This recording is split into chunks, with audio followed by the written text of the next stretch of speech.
আসসালামু আলাইকুম। সংবাদে আপনাদের সবাইকে স্বাগতম জানাচ্ছি আমি নুসরাত। শুরুতেই সংবাদ শিরোনাম। চৌদ্দগ্রামে বিএনপি ও জামায়াতের সংঘর্ষে আহত ৭, দলীয় কার্যালয় ও বাড়ি ভাঙচুর। এদিকে আওয়ামী লীগ জামায়াত একই মনোমানসিকতার ধাবক বাহক ইশরাক। এরপর থাকছে দেশকে জামায়াত বিএনপি বানানোর সুযোগ নেই পাটোয়ারি। আরও জানিয়ে দেব শেষ পর্যন্ত মানুষ বিএনপিকেই ভোট দেবে মান্না। সর্বশেষ ৩০০ আসনে এনসিপি ১৪৮৪ মনোনয়ন ফর্ম বিক্রি। শুনছিলেন সংবাদ শিরোনাম, এখন বিস্তারিত। তার আগে ছোট্ট একটি আবেদন। যদি আপনি মনে করেন শেখ হাসিনার সময়টাই ছিল ভালো, তাহলে নিচে লিখুন জয় বাংলা, জয় বঙ্গবন্ধু, শেখ হাসিনাকে আবারও চাই। আর যদি বিশ্বাস করেন বর্তমান সরকারের নীতি দেশকে এগিয়ে নিচ্ছে, তাহলে লিখুন সময় এখন পরিবর্তনের। সাবস্ক্রাইব করুন আমাদের চ্যানেল, কারণ আমরা যা বলি বড় বড় মিডিয়া তা আড়াল করে রাখে। চলুন বেশি কথা না বাড়িয়ে বিস্তারিত জেনে নিই। চৌদ্দগ্রামে বিএনপি ও জামায়াতের সংঘর্ষে আহত ৭, দলীয় কার্যালয় ও বাড়ি ভাঙচুর। কুমিল্লার চৌদ্দগ্রামে বিএনপি নেতাকর্মীদের সঙ্গে জামায়াত ও ছাত্র শিবিরের নেতাকর্মীদের সংঘর্ষ হয়েছে।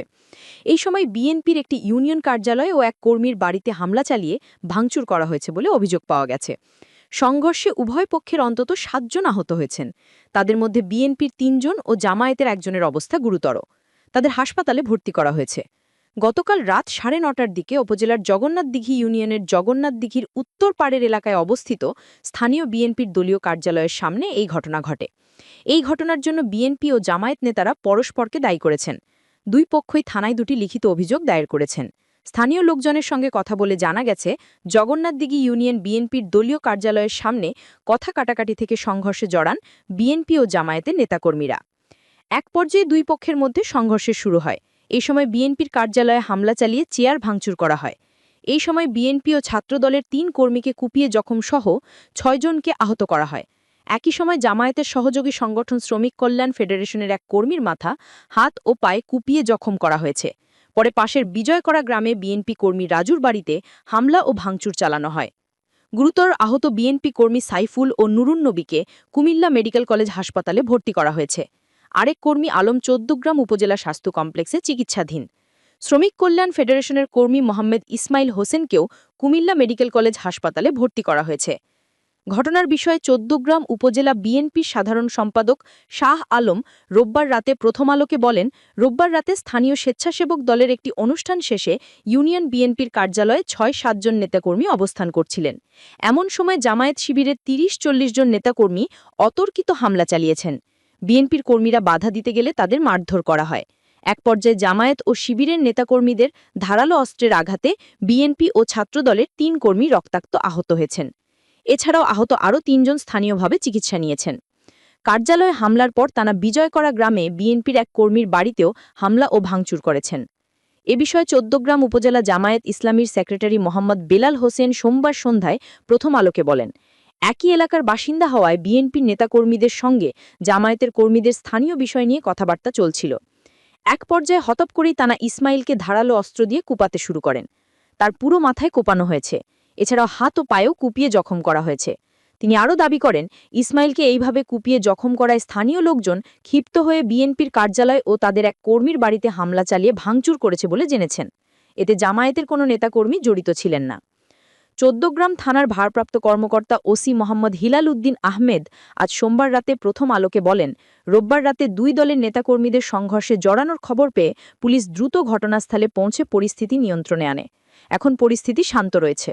এই ঘটনায় বিএনপি ও জামায়াতের পক্ষ থেকে থানায় পাল্টাপাল্টি অভিযোগ দায়ের করা হয়েছে। ঘটনাটি তদন্ত করে আইনগত ব্যবস্থা গ্রহণ করা হবে। Walking is E must have for faith breathing. এদিকে আলিগ জামায়াত একই মনোমানসিকতার ধারক বাহক ইশরাক।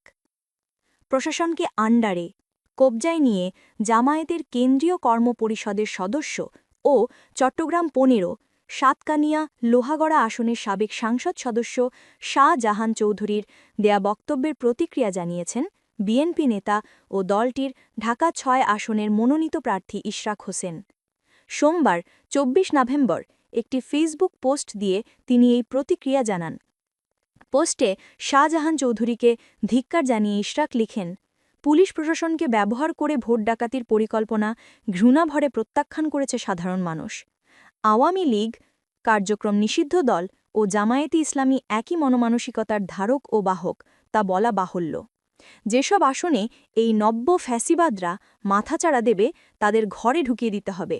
কয়েকদিনের মধ্যে বাংলাদেশের জনগণ দেখতে পারবে স্বৈরাচার আর রাজাকার মিলেমিশে একাকার হয়ে গেছে।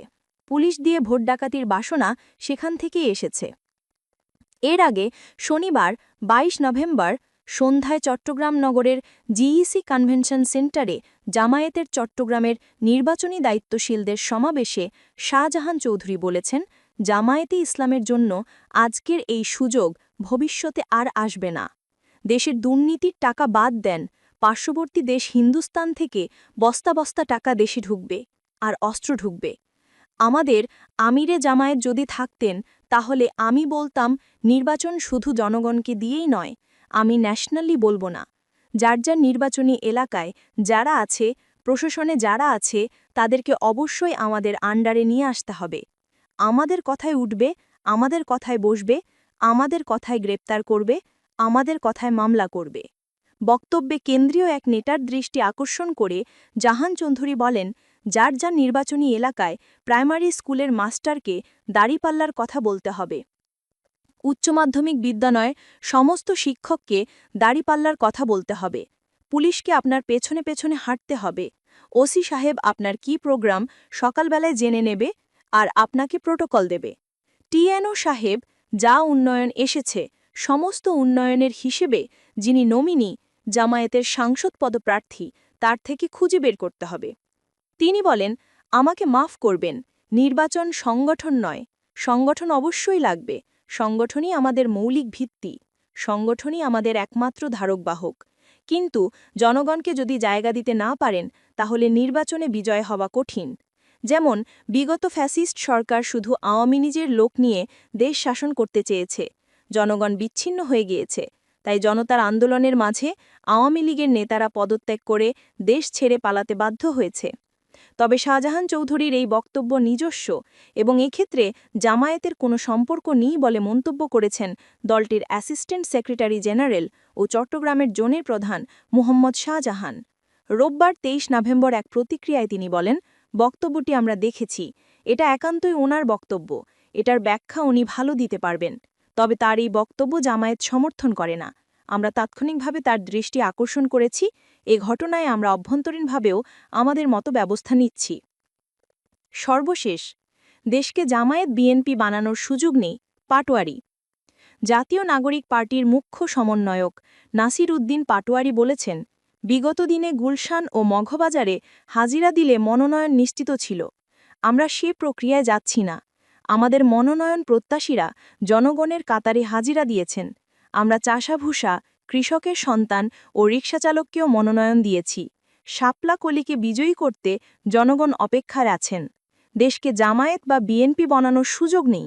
সবাইকে সমান গুরুত্ব দিয়ে এগিয়ে যেতে হবে। সোমবার ২৪ নভেম্বর রাত ৮:৩০টায় রাজধানীর শাহবাগের শহীদ আবু সাইদ কনভেনশন সেন্টারে এনসিপির মনোনয়ন প্রত্যাশীদের সাক্ষাৎকার কার্যক্রমের সমাপনী দিনে সাংবাদিকদের ব্রিফিংয়ে তিনি এসব কথা বলেন। এর আগে রোববার ২৩ নভেম্বর সকাল ১০ ঘটিকায় সাক্ষাৎকার কার্যক্রম আনুষ্ঠানিক উদ্বোধন করেন দলের আহ্বায়ক নাহিদ ইসলাম। নাসির উদ্দিন পাটোয়ারি বলেন, বিএনপির চেয়ারপারসন খালেদা জিয়ার সুস্থতা কামনা করছি। জামায়াতের মোটর শোডাউন বন্ধের ঘোষণাকে স্বাগত জানাই, যদিও তারা ইতোমধ্যে একাধিক শোডাউন করে ফেলেছে। ভূমিকম্পে সরকারের তৎপরতার প্রশংসা করে এসব ক্ষেত্রে সরকারকে আরও তৎপর হতে আহ্বান জানান তিনি। এনসিপি মুখ্য সমন্বয়ক বলেন, ভবিষ্যতে গণতান্ত্রিক বাংলাদেশ বিনির্মাণ করতে হবে। কুমিল্লার দেবিদ্বারে বিএনপির এক প্রার্থী হাসনাত আবদুল্লার বংশপরিচয় নিয়ে প্রশ্ন তোলায় এর তীব্র নিন্দা জানিয়ে তিনি বলেন, আমাদের বংশপরিচয় কারো কাছে মাথনত করিনি। তিনি অভিযোগ করেন, নির্বাচন কমিশন একদিকে হেলে গিয়েছে, তারা একটি বিশেষ দলের এজেন্ডা বাস্তবায়ন করতে চায়। ধর্মীয় ফ্যাসিবাদ ও চাঁদাবাজির বিপক্ষে আমাদের অবস্থান। আমরা বিএনপি বা জামায়াত কাউকে ভয় পাই না, জনগণের শক্তি নিয়ে এগোতে চাই।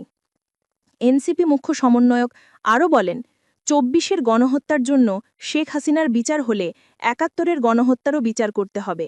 তিনি জানান, কয়েকদিনের মধ্যেই জনগণের অ্যালায়েন্স হবে। যেখানে এনসিপির বাইরেও কয়েকটি দল থাকবে। সংবাদ সম্মেলনে আরও উপস্থিত ছিলেন এনসিপির দক্ষিণাঞ্চলীয় মুখ্য সংগঠক হাসনাত আবদুল্লাহ ও সিনিয়র যুগ্ম সদস্য সচিব তাসনিম জারা সহ কেন্দ্রীয় নেতারা। এতক্ষণ সাথে থাকার জন্য ধন্যবাদ।